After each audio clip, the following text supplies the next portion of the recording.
अगली बड़ी खबर हम आपको मुजफ्फरनगर से दे रहे हैं। मुजफ्फरनगर में भीम आर्मी संस्थापक चंद्रशेखर रावण मुजफ्फरनगर कोर्ट पहुंचे, जहां उन्होंने जमानत अर्जी कोर्ट में दाखिल करते हुए कहा कि लोकसभा चुनाव में कोई पार्टी या नेता नहीं जीत रहा है, बल्कि जनता जीत रही है।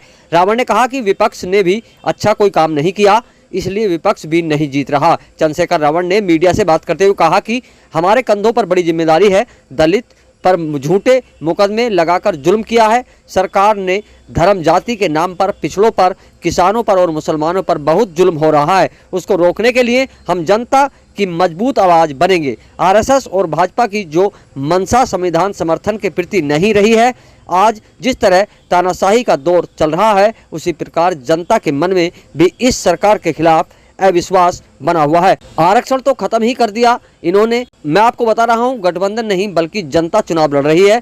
जहां जीतेगी वह जनता ही जीतेगी। विपक्ष ने कोई अच्छा काम नहीं किया। और क्या कहा, ये आपको सुनवाते हैं।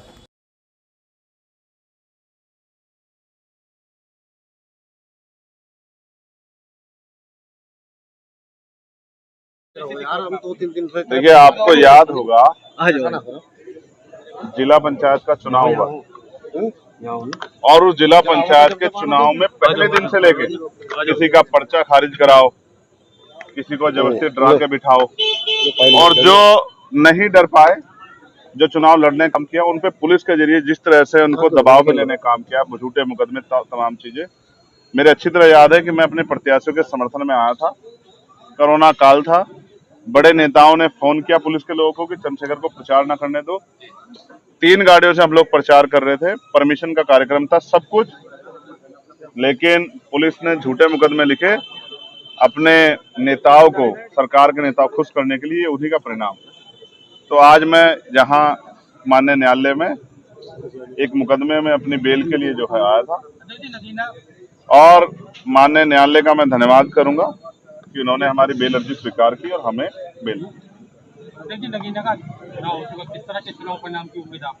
देखिए, नगीना में जो चुनाव हुए हैं, क्योंकि मैं ज्योतिष तो नहीं हूँ, ना भविष्यवाणी करता हूँ, मैं अपनी मेहनत पे और भीम आर्मी आजाद समाज पार्टी के साथियों की मेहनत पे आपको भरोसा दिला कहता हूँ कि हम कम से कम 1 लाख के अंतर से वो चुनाव, लोकसभा का चुनाव जीते।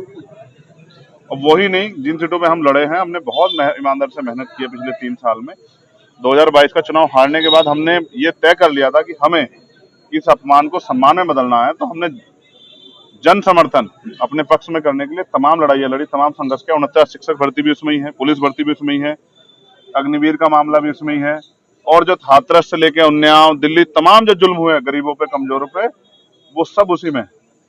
और अब हमारे कंधे पे जिम्मेदारी है कि 2 अप्रैल जैसे झूठे मुकदमे लगा के जिस तरह से सरकार ने जुल्म किया दलितों पे, और जो आज धर्म जाति के आधार पे मुसलमानों पे, पिछड़ों पे, किसानों पे जो जुल्म हो रहा है, उसको रोकने के लिए हम उनकी मजबूत आवाज बने। अध्यक्ष जी, बार-बार इंडिया गठबंधन इस बात को कह रहा है कि जो भाजपा है संविधान बदलने की बात कर रही है, उसको लेकर क्या कहना है, जो संविधान बदलने की बार-बार बात कर रही है? देखिए, बात ये है कि आरएसएस और भाजपा की शुरू से जो मंशा रही है, वो संविधान के बड़े समर्थन में नहीं रही, और जिस तरह के उन्होंने कार्य किए हैं और जिस तरह से तानाशाही का एक दौर चल रहा है, तो एक अविश्वास जनता के मन में भी पैदा हो गया। और आरक्षण तो खत्म ही समझिए ना, आप आरक्षण को वो कह रहे हैं कि संविधान आरक्षण, तो आप महसूस कीजिए 69,000 शिक्षक भर्ती में 20,000 पदों पे घोटाला हुआ।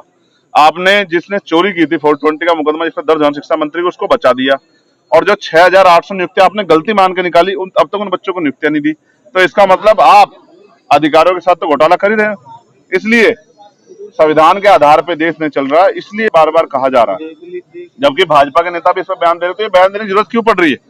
तो बयान देने की जरूरत इसलिए पड़ रही है कि आपने जो काम किए हैं उससे जनता में विश्वास पैदा हो गया कि आप संविधान को नुकसान पहुंचा सकते हैं। और आपके नेता भाषण दे रहे हैं, कई आपके नेताओं ने इस तरह के भाषण दिए कि हम संविधान को बदल देंगे। तो ये जो मूर्खता भाजपा ने की है, इसका खामियाजा उनको भुगतना पड़ेगा।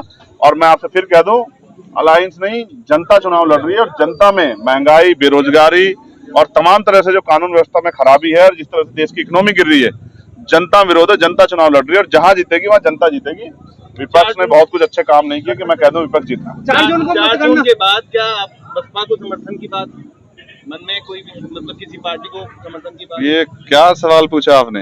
मैंने ये पूछा कि आप 4 जून को क्या वो सरकार बना रहे हैं? अगर वो सरकार बनाएंगे तो हम उनको समर्थन कर देंगे। जो सरकार बना रहे हैं उसको समर्थन है आपका? मैंने क्या कहा आपसे, अभी 4था चरण बाकी है, और एक चरण में, और 7वां चरण एक चरण में 70 से 80 से सीटें बाकी हैं।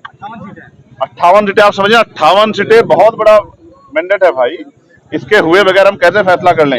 और अभी हमारे साथी ने पूछा कि आप बसपा को समर्थन करोगे तो क्या बसपा सरकार बनाएगी बसपा? जो सरकार बना तो हम समर्थन करेंगे उनका, यदि आपकी विचारधारा के लोग सरकार बना सकते हैं, बिल्कुल समर्थन करेंगे। इन मुद्दों पर समर्थन। अब मैंने यही कहा ना, बहुत मुद्दे हैं, लेकिन ये फैसले पार्टी के हैं।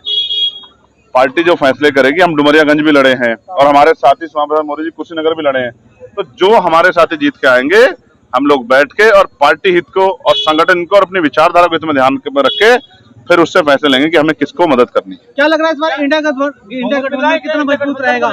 अब ये तो मीडिया के लोग बता सकते हैं भाई, मीडिया के लोग उनकी बहुत सारी बातें दिखा रहे हैं, तो मीडिया के लोग ही जनता को बता दो क्या। 400 पार का जो पेट्रोल के दाम की बात करते हैं, आप लोग नहीं समझ पाते हैं। पेट्रोल के दाम की बात करते हैं, डीजल के दाम की बात करते हैं और कुछ नहीं। जितना मैंडेट उनको जनता ने देना था दे दिया। वो जब नगर पालिका नगर परिषद का चुनाव था, उन्होंने कहा कि ट्रिपल इंजन की सरकार बना दो। उसके बाद क्या हुआ? क्या बेरोजगारी खत्म हुई? क्या सीवर में जो सफाई कर्मचारी मरते हैं क्या मरने बंद हो गए? क्या पुरानी पेंशन लागू होगी? क्या हुआ? ठेकेदारी खत्म होगी? क्या अच्छा स्कूल कॉलेज यूनिवर्सिटी बना दिया आपने? तो आप धर्म के नाम पे वोट मांग रहे हो और ये ज्यादा दिन चलेगा नहीं। जनता एक समय तक चीजों को सुनती है, उसके बाद जनता उससे ठगी सी जाती है। अब ठगी गई जनता, इसलिए भाजपा का आपकी विदाई तय कर रही है। त्वचा चर्म रोग का अचूक उपाय Pro Edwin cream. Fungal infection, skin inflammation, dermatitis, दाद खाज खुजली, जांघ लगना, खरवे आपके और आपके अपनों के लिए परेशानी का कारण बन सकता है। Marketing by Advance Pro Ed Pharma Private Limited, Adhyatmik Nagar, Ghaziabad, Uttar Pradesh. Phone number 9149198994। Email advancedpharmaceuticals@gmail.com।